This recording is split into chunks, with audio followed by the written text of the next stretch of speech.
Hello, everyone. For my TED Talk, I wanted to briefly explain the importance of teaching current events and how, through the course of the last 12 years or so, I have found a way to teach it to all the kids in a way that makes it entertaining for them. It makes it educational and informative for them as well. That gets them all up and involved and having fun with it. So, obviously, in the current political climate and what's going on around the world with COVID and everything else, it's important to address these topics with students because it's relevant to them. They care about it, and it's important for us as educators to be able to touch on some of these topics. So I'm going to show you what I've created.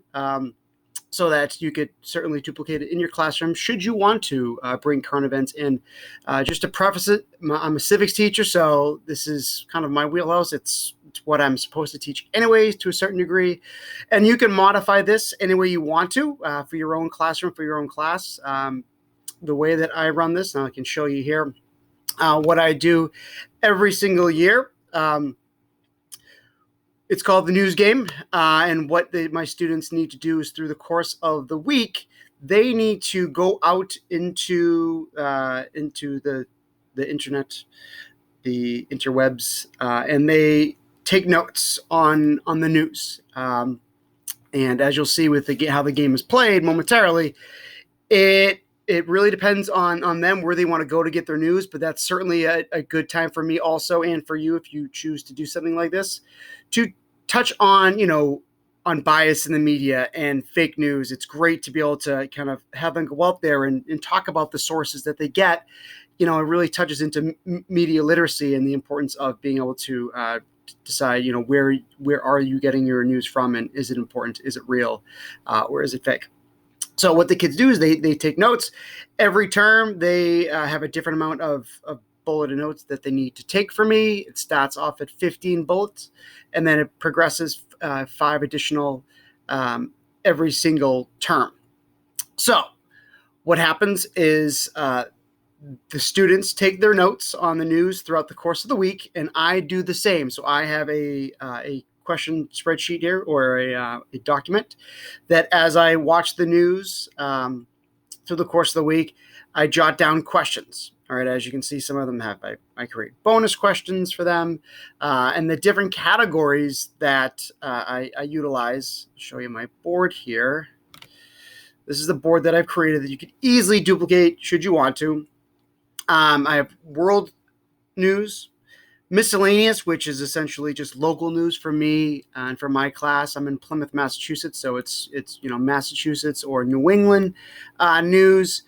Politics, obviously extremely important for me, and as a civics teacher to tie into politics and discuss things that are going on politically, whether it's at the federal, state, or local levels, and sports, which everyone loves. So those are the categories that the kids create questions for, or create notes for, and then subsequently play a game with. So what happens is the students are put into groups. They are chosen, well, they actually get to choose their own teams. I choose captains, and the captains choose who they want to be on the team. And this actually is a pretty cool thing socially as well, because obviously kids want to be with their friends, but they really get into this game and they want to win. And as I'll explain how it plays out, a lot of times they don't pick their friends, because if their friends don't take good notes, and you can actually use the notes that you take throughout the week in the news game, they may not choose their friends because they want to win. It's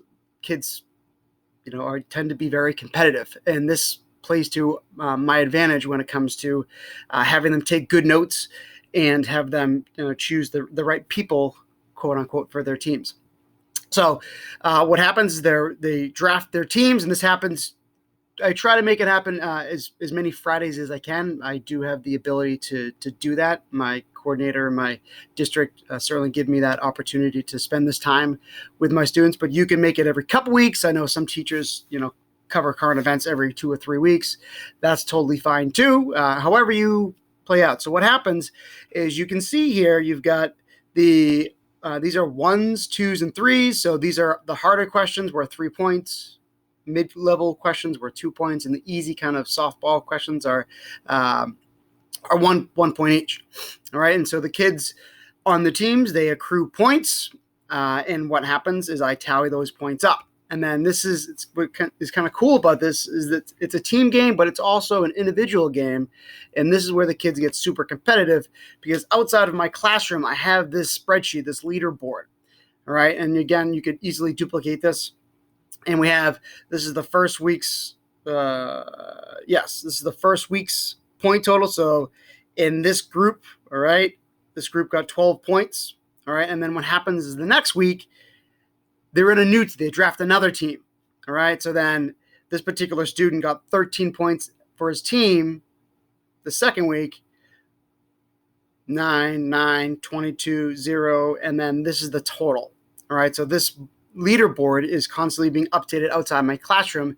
So kids can get rewarded for taking good notes and being attentive and watching the news and being good teammates. So it really does bring in a lot of good aspects of education, whether it's competitiveness, teamwork, attentiveness to what's going on around them. And it really helps them get out of their own bubbles and be the students that we want them to be. You could adapt this to online if we do go that route in the fall with remote learning. But that's just a quick little something that I do that's very effective in my classroom to bring in current events into the class. It is extremely important for us to be able to tap into and discuss those things that really are important to not only us, but to the students as well. And they have a thirst to understand it. And this is a great way for you to be able to do that. So with that, that's the end of my TED Talk. Thank you very much for paying attention. That's it. Bye.